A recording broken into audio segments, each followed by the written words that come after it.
Hubo un momento en que un nombre bastó para que la gente dejara las luces encendidas. No empezó con una criatura, empezó con rumores, con animales muertos, con noticias repetidas una y otra vez. Después vinieron los relatos, gente común, lugares distintos, historias que no se pusieron de acuerdo, pero que sonaban demasiado parecidas. Soy Rodrigo Rivero, y esta no es la historia de lo que era el chupacabras. Es la historia de lo que pasó después de escucharlo. No sé si sea verdad, pero esto es lo que se cuenta. Hay algo que casi siempre se repite al principio de estas historias. Nadie habla de una criatura, hablan de los animales. Entre marzo y agosto de 1995 en Puerto Rico empezaron a aparecer ovejas y cabras sin vida de la noche a la mañana. Lo raro no era la aparición de los cuerpos, eran las marcas. 3 perforaciones y la sensación en los dueños de que algo les había vaciado desde adentro. Algunos se dormían con el corral lleno y despertaban con el corral en absoluto silencio. Los reportes crecieron, se convirtieron en conversación, en noticia. Y luego vino lo inevitable, gente que empezó a decir que lo había visto. Cada quien lo describía distinto, pero casi todos coincidían en una cosa: ojos grandes y una forma que no terminaba de parecer animal.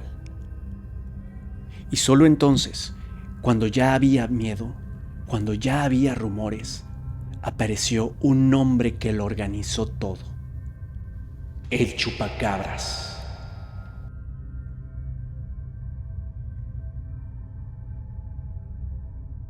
En México, el relato llegó con otro sonido, no con un rugido, no con pasos, con un aleteo.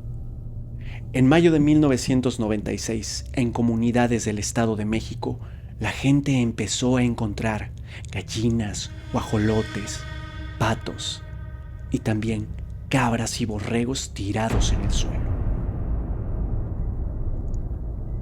La escena se repetía, marcas en el cuello, y la misma frase una y otra vez. En la madrugada solo escuchamos algo aletear. Nadie lo vio, nadie lo alcanzó, pero el miedo sí llegó completo. Cuando el rumor tomó forma, los vecinos se organizaron, se turnaron, cuidaron los corrales de noche porque a veces, cuando no hay una explicación clara, la gente no defiende una idea, defiende lo poco que tiene. Años después, el mito se mudó de escenario. Ya no era el corral, era el patio trasero. En Texas, vecinos reportaron haber visto un animal sin pelo, con orejas puntiagudas, cola larga, piel manchada. Hubo fotos, y con las fotos vino el impulso inevitable: probar que era real. Trampas, cámaras, gente vigilando el jardín como si fuera frontera. Pero casi al mismo tiempo apareció otra voz.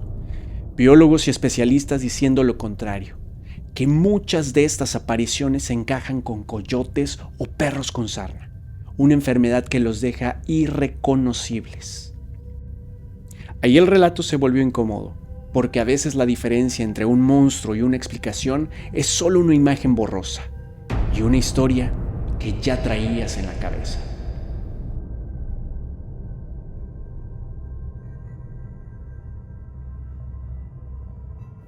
En Chile no empezó con animales sin vida, empezó en una carretera.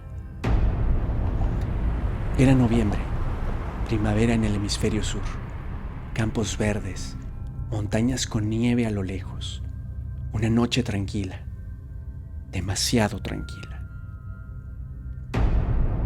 Fernando viajaba solo, por una ruta rural, de esas donde no pasa nadie. Después de una curva, algo golpeó el parabrisas.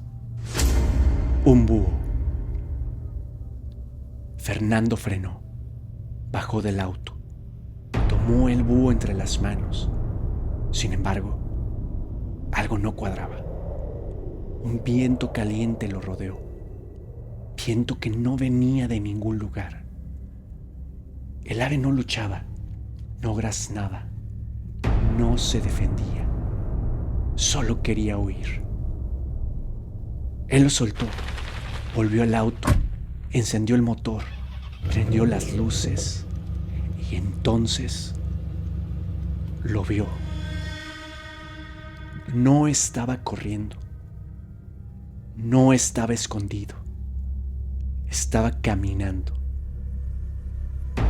Era alto, sin pelo, demasiado erguido para ser un animal, demasiado animal para ser una persona. Caminaba en dos patas, tenía colmillos grandes y los ojos rojos. No brillaban, eran rojos, como si no reflejaran la luz, sino algo más.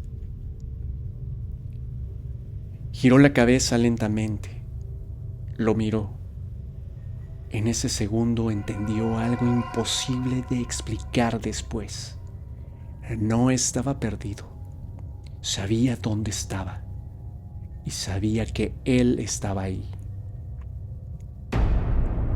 Pensó en atropellarlo, como si necesitara una idea humana para no desmoronarse, pero no hizo falta. La figura cruzó la carretera y desapareció entre la oscuridad con una calma que no se parecía a huir.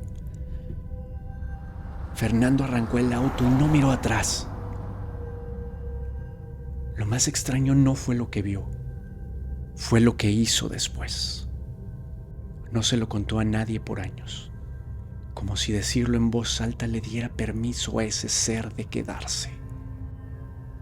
Porque hay encuentros que no te persiguen en sueños, te esperan en silencio.